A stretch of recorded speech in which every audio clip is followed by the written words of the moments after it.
Buenas tardes, soy la maestra Elizabeth Becerril Díaz de la Universidad de la Singularidad y las Ciencias de la Complejidad. Les presento el diseño de programas y ambientes de aprendizaje.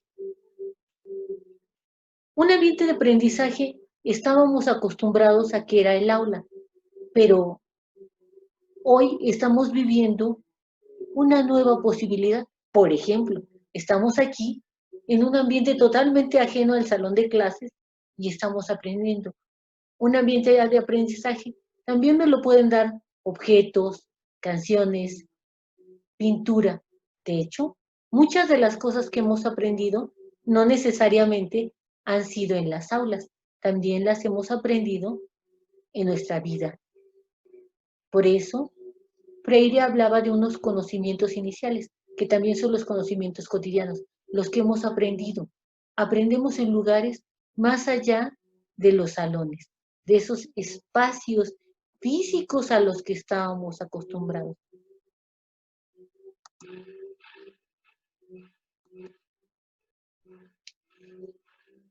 ¿Por qué diseño de programas? Bueno, un programa emana de un problema.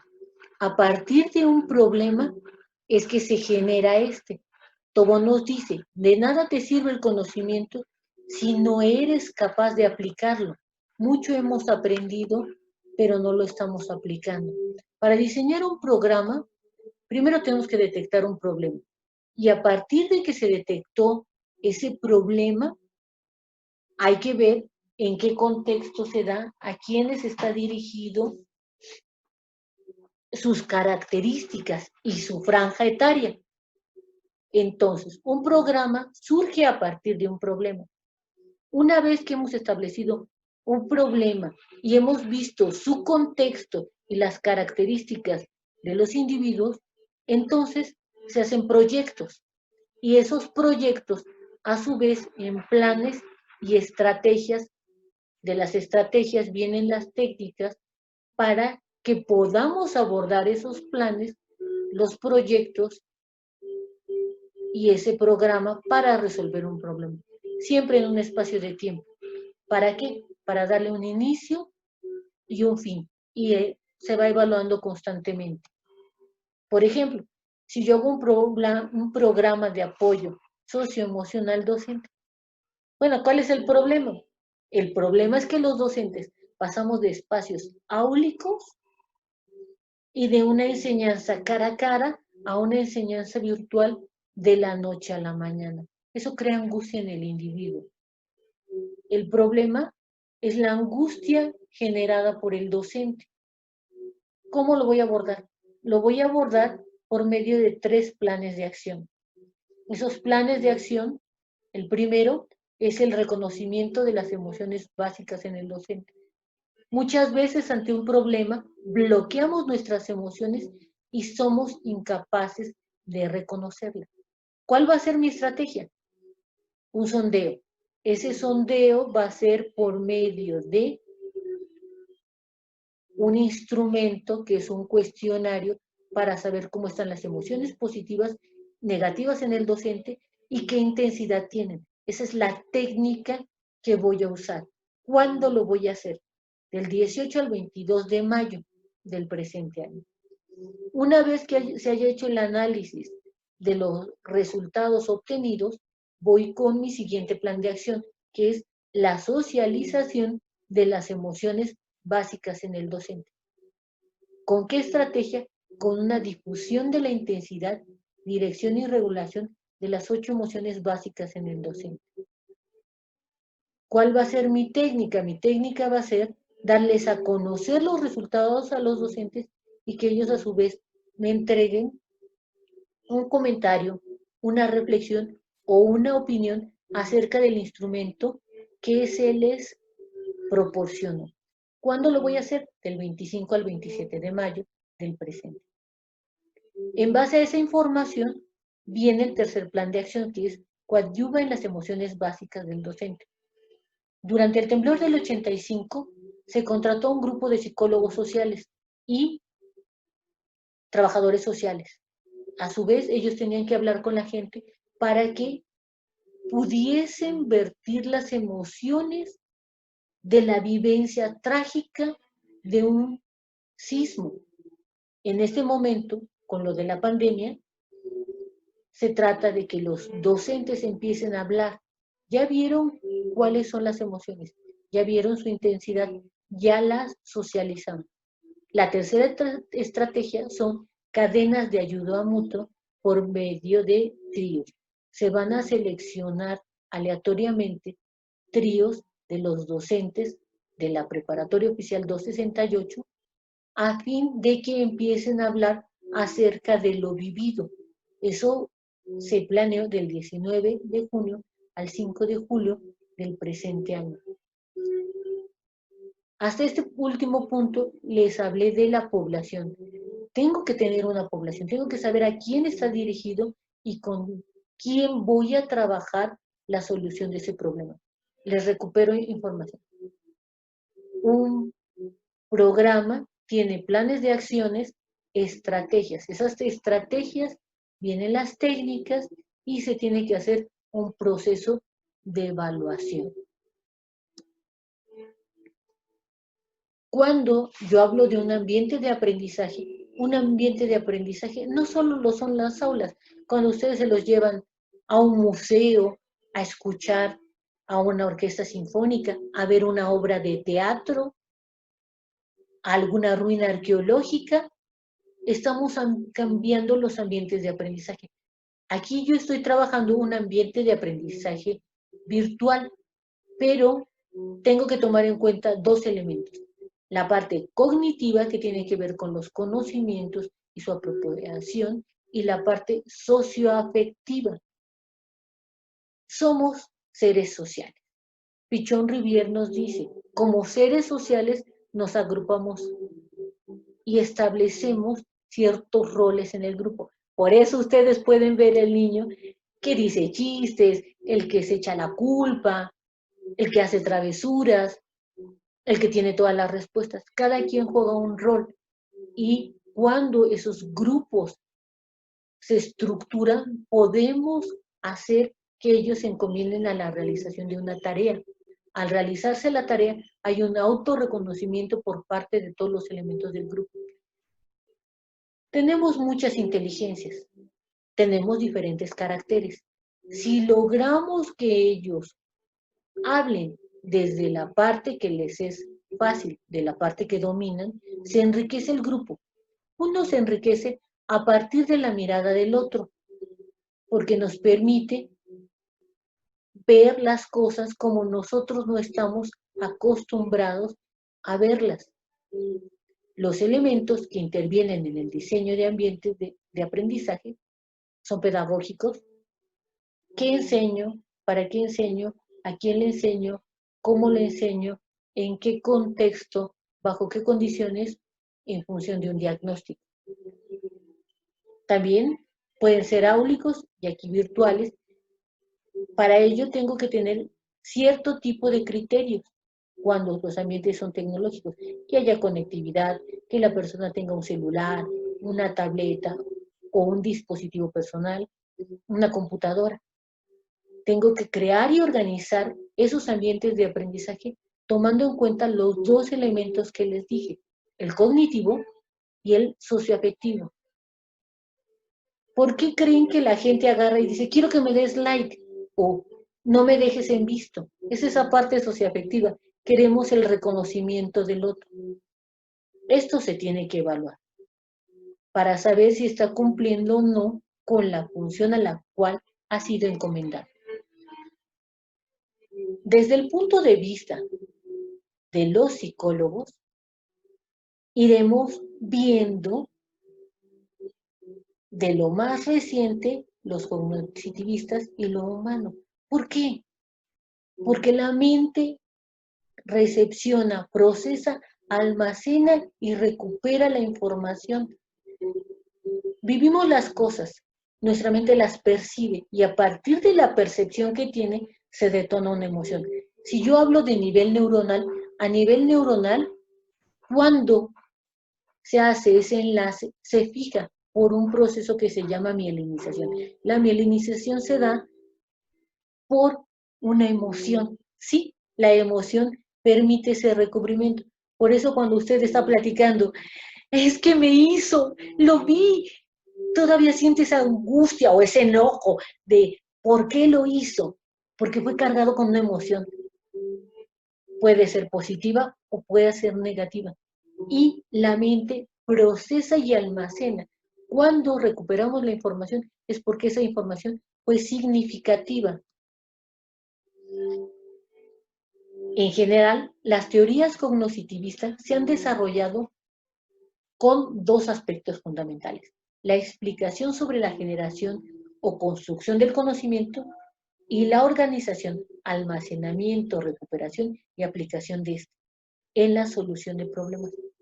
Tomás nos dice, desde el sociocultural, si aprendemos a aplicar los conocimientos, que los alumnos apliquen los conocimientos que tienen, entonces va a haber un aprendizaje que ayude a la humanidad, que pueda resolver los problemas. ¿Qué problemas? Los del entorno, los problemas que tiene cada uno de esos grupos sociales.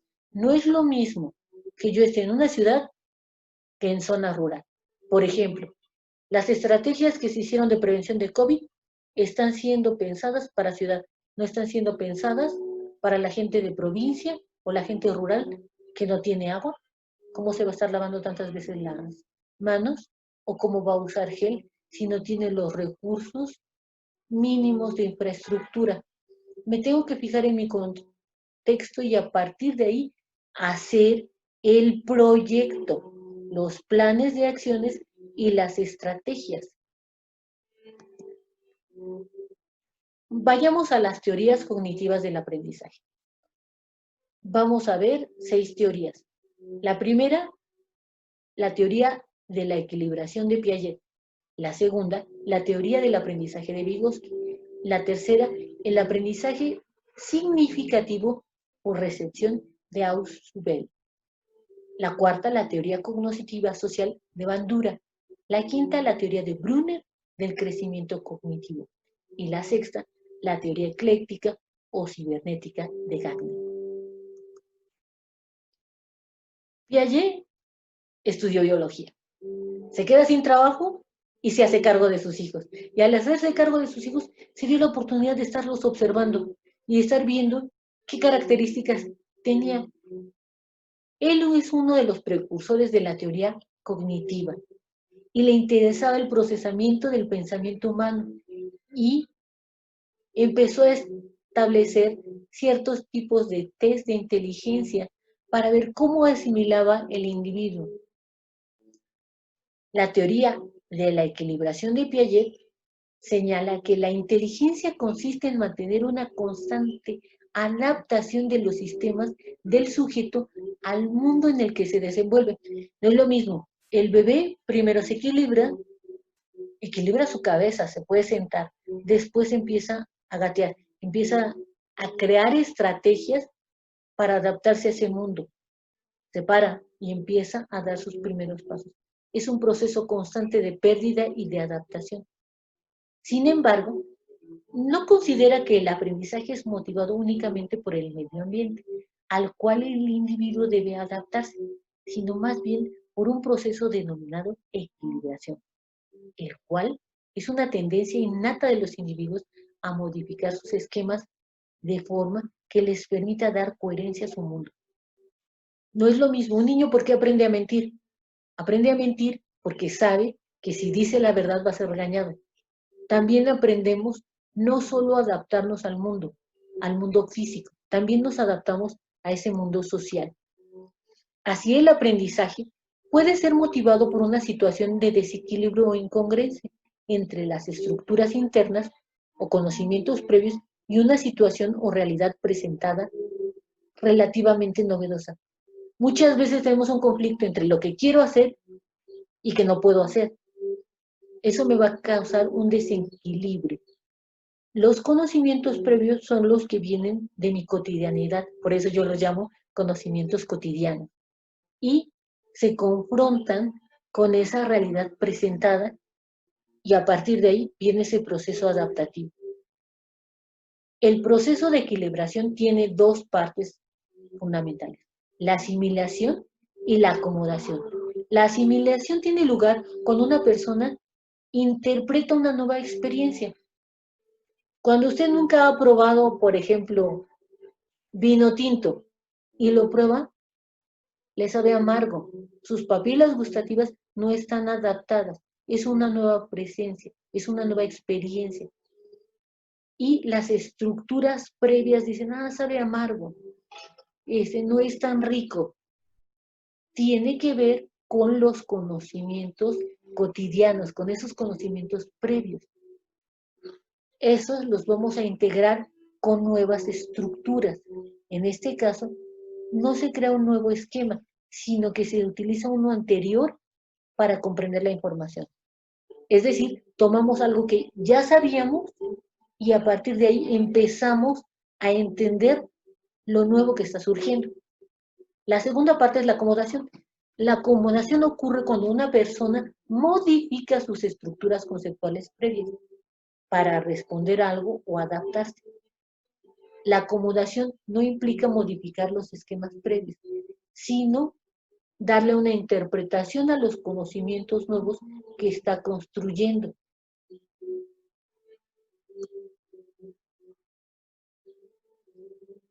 Estos dos procesos explican el continuo cambio de estructuras mentales en el individuo. Nos vamos modificando. Generalmente somos un conjunto de pérdida, perdimos, creamos una estrategia y crecemos.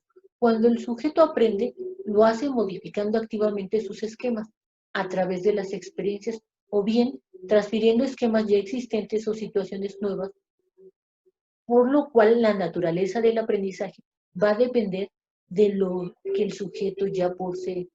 No somos cuadernos en blanco, ni siquiera los niños que van naciendo son cuadernos en blanco, van aprendiendo olores, sabores, sensaciones y es un constante aprendizaje. Por ejemplo, cuando pasan de bebés a niños, es la pérdida de ese cuerpo infantil. Y cuando son adolescentes, peor, porque ya ese cuerpo de niño dejó de existir y se van a tener que adaptar. Nos estamos modificando constantemente.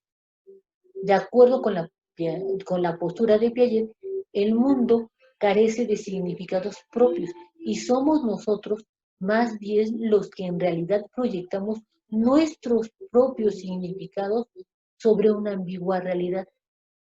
La realidad la percibimos desde nuestra óptica. Si 4, 5 o 6 personas ven un mismo evento, cada uno lo percibe desde su propia realidad y lo proyecta. Esa parte del proceso es asimilación. La acomodación no solo implica una modificación de los esquemas previos, sino también una reinterpretación de los datos o conocimientos anteriores en función de los nuevos que estamos construyendo. Cuando algo no sabe leer, decimos, lo voy a hacer así, y empezamos a construir nuevos esquemas. Entonces, tenemos un equilibrio, una nueva idea o experiencia, viene un desequilibrio, un desajuste, un caos, y nos adaptamos. Viene la asimilación y la acomodación, y nos da nuevamente el equilibrio. Ahorita, nosotros vivimos ese proceso de desequilibrio, al no poder salir de las casas, al tener que usar un tapabocas o una careta, y eso nos causa caos, confusión. Nos vamos adaptando. Vamos asimilando lo que está ocurriendo, lo acomodamos y nos adaptamos a ese nuevo equilibrio. Pasemos con nuestro siguiente autor, que es Vygotsky. Vygotsky es ruso y él trabajaba en la parte que se llaman zonas de desarrollo próximo. Él se enfoca en la parte donde un individuo va aprendiendo y a partir de algo que aprendió, extiende. Por eso es una zona. Y la va extendiendo hasta que logra aprender cosas nuevas. En la teoría sociocultural de Vygotsky, el aprendizaje durante la primera infancia, él dice, bueno, vamos adaptándonos, vamos cambiando nuestras ideas, nuestros conocimientos y nuestro comportamiento. Eso es parte del desarrollo humano. depende de nuestro ambiente sociocultural. No es lo mismo un niño que es de ciudad a un niño que es de provincia. Un niño de clase social pobre, donde no tiene los mismos elementos, a un niño de clase social alta. Por eso la parte sociocultural o de sus padres, si están acostumbrados a leer o a escuchar música, todo eso le va dando los conocimientos cotidianos y tiene un proceso consigo mismo, pero es un proceso social, no solo es un proceso del individuo. El lenguaje es una herramienta importante porque permite pasar lo que estoy pensando a dárselo al otro. Vygotsky destaca la importancia de esa interacción social. Como se los decía en un principio, somos seres sociales y como seres sociales nos relacionamos. Los niños se llenan de etiquetas, no puedes, no sabes, qué feo, pero también le decimos, tú sabes, tú puedes, eres el mejor. Y tuvimos una generación donde tan altos fueron los estándares de halago que les costó mucho trabajo confrontarse con las cosas que no podían hacer por esa interacción social. Vygotsky nos dice, esa interacción social tiene que ver con el desarrollo cognitivo y es una relación entre el desarrollo y el aprendizaje. Las cosas las hemos aprendido no solo por estar en confrontación con ellas, sino por los refuerzos que nos da el otro. Entonces el aprendizaje constituye la base para el desarrollo y nos arrastra. Vamos de una zona a otra. Por eso él habla de zonas de desarrollo profundo. Estoy aquí, aprendo, interacciono socialmente, crezco. Puedo crecer mucho, puedo crecer poco. Depende de cada uno de los individuos. Vygotsky es el creador del constructivismo o teoría sociocultural y en él destaca las herramientas, las funciones mentales, las zonas de desarrollo próximo, las habilidades psicológicas y la medición de las mismas. Son un conjunto, no es solo una sola las que la desarrollan. Con respecto a Ausubel era psicólogo y pedagogo, él se va más a la parte de construyamos. Como tal, él ponía énfasis en elaborar y enseñar a partir de los conocimientos que tiene el alumno, de esos conocimientos cotidianos, y a partir de ahí integrar los conocimientos nuevos. Él dice, el verdadero conocimiento solo puede nacer cuando los individuos toman los nuevos contenidos y esos contenidos tienen significados para ellos. Entonces los recuerdo. Es decir, que el aprendizaje significa que los nuevos aprendizajes conectan con los anteriores. No en sí mismo, tienen que tener un significado. Si no significan nada para mí, no los voy a guardar y no los voy a asimilar. Por eso el conocimiento nuevo encaja en el viejo siempre y cuando sea útil, siempre y cuando tenga significado para el individuo. Si para mí no tiene significado aprender ecuaciones de primer grado con una incógnita, no lo relaciono con los aprendizajes anteriores. Lo contrario al aprendizaje significativo es el mecánico o memorístico. Cuando me tengo que saber las tablas y no entiendo ni de dónde salió 2 por 9, que no es otra cosa que es 2, 2, 2, 2, 2, 2, 9 veces. Y si los voy sumando, 2, 4, 6, 8, 10, 16, 18. Se sumaron de 2 en 2, es una suma abreviada. Como no tuvo sentido para mí, solo fue memorístico. No tuvo significado. Este concepto está muy vinculado con un aprendizaje pasivo, cual el memorístico. En el aprendizaje memorístico, los conocimientos nada más se acumulan y se van guardando, como si yo acumulara libros, objetos. Por eso esto es lo contrario del aprendizaje significativo. No es mala la memoria, siempre y cuando tenga sentido o significado. ¿Para qué? Para la resolución de problemas. ¿Problemas de qué? De mi entorno.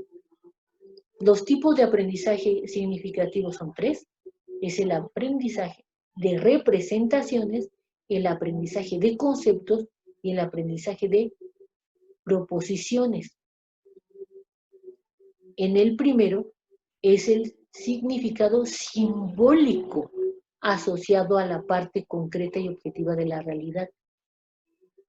El segundo está asociado a ese objeto concreto y al objetivo y a la idea abstracta que lo genera. Si yo le digo elefante, usted ya lo hizo en su mente, ya identifica al animal denominado elefante que se volvió una abstracción. Y el aprendizaje de proposiciones surge por una combinación lógica de conceptos. Es más elaborado y eso me va a permitir estructuras más complejas. En cuanto a la teoría del aprendizaje social de Bandura, él se finca más en esa parte social, donde el individuo está integrado. Él rebautiza más tarde la teoría de aprendizaje social a teoría cognitiva social. ¿En base a qué? En base al supuesto de aprendizaje y social. Se finca en la conducta humana, la cual en su mayoría no es aprendida sino es innata. Y de ahí viene la parte del aprendizaje que es asociativo y simbólico cuando estamos en contacto con el otro. Según Bandura, las personas aprenden nuevas conductas a través de un refuerzo, de un castigo y de un aprendizaje observable de los factores sociales de su entorno. ¿Por qué está ocurriendo? ¿Cuáles son las causas? Él habla de factores externos y estos son tan importantes como los internos y son los ambientales, los personales y conductuales con respecto al proceso de aprendizaje. Tenemos creencias, expectativas y actitudes y se entrelazan con los factores ambientales, personales y conductuales como un conjunto. No somos seres cuaderno en blanco que solo se escribe. Tenemos pensamientos, tenemos sentimientos y tenemos emociones. La matriz de relación vincular es un modelo matemático que explica el proceso pedagógico, formativo pedagógico, el cual se da en un espacio de más de una dimensión. Al mismo tiempo que usted está aprendiendo, usted está pensando, está sintiendo, tiene una historia, tiene una complejidad, es un ser histórico social.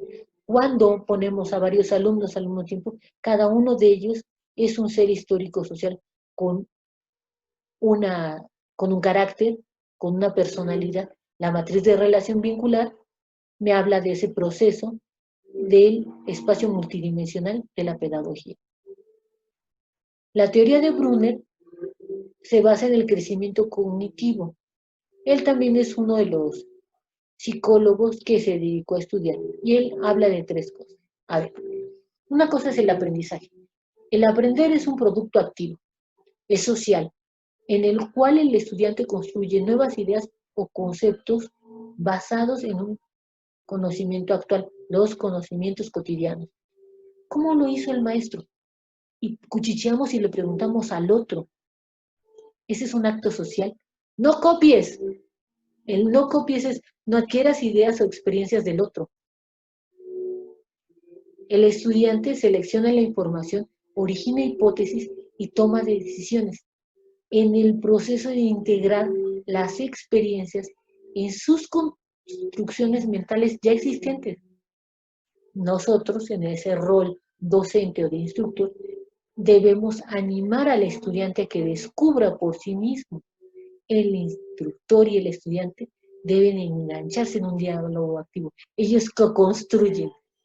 Una co-construcción se da en un proceso en activo donde ambos traccionan, el alumno sus conocimientos iniciales y nosotros los ayudamos a llegar a los conocimientos no iniciales o no cotidianos.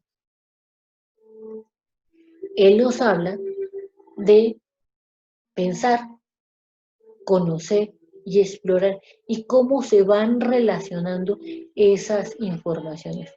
Uno aprende en función de cómo piensa y percibe. Muchas veces nos molestan las cosas por cómo las percibimos, que no necesariamente tienen que ver con lenguaje. Es que me dijo, ¿qué te dijo? Bueno, no es como me lo dijo, es la cara que puso. Típico de las mujeres que decimos, pero ¿cómo te lo dijo? ¿Qué actitud tomó? ¿Cómo se puso? Tomamos más de un elemento, es cómo percibimos esa información. Mucho de lo que transmitimos es lenguaje no verbal. Eso nos permite pensar, conocer, indagar, percibir, resolver, relacionar y explorar. No es un proceso tan simple. Los modelos o etapas del aprendizaje de Brunner hablan de un modelo en activo. Es el modo de aprendizaje que se basa en algo que realizamos. Es una acción física. Esto va a interactuar con nuestros sentidos. Puede ser a través de la manipulación o de interactuar con el objeto. Ahí es donde viene Piaget. Piaget hablaba de una fase concreta, una fase gráfica, donde dibujo, y una fase abstracta, donde ya puedo tener ese conocimiento sin necesidad de tocarlo o de dibujarlo. El modelo icónico se basa en el uso de dibujos e imágenes en general que puedan servir para aportar información sobre algo más allá que ellas mismas. El modelo simbólico se basa en el uso del lenguaje, ya sea hablado o escrito. Ahora me voy con la teoría ecléctica o cibernética de Gall. Los elementos de esta teoría de aprendizaje hablan condiciones internas, condiciones externas, ese medio ambiente, y ese proceso interno, cómo lo percibo, qué tengo y dan como resultado el aprendizaje. ¿Por qué es ecléctico? Porque toma elementos tanto del conductismo como el del cognitivismo, de las teorías que vimos anteriormente, como la de Bandura. Aquí tendrían ustedes una tarea. La tarea sería investigar las teorías del aprendizaje de Gardner. Les doy solo pequeñas pistas. Sus postulados hipotéticos son 8 fases, sus jerarquías son 8 tipos, sus dominios son 5 tipos y sus condiciones son 2 tipos. También es momento que ustedes empiecen a interactuar.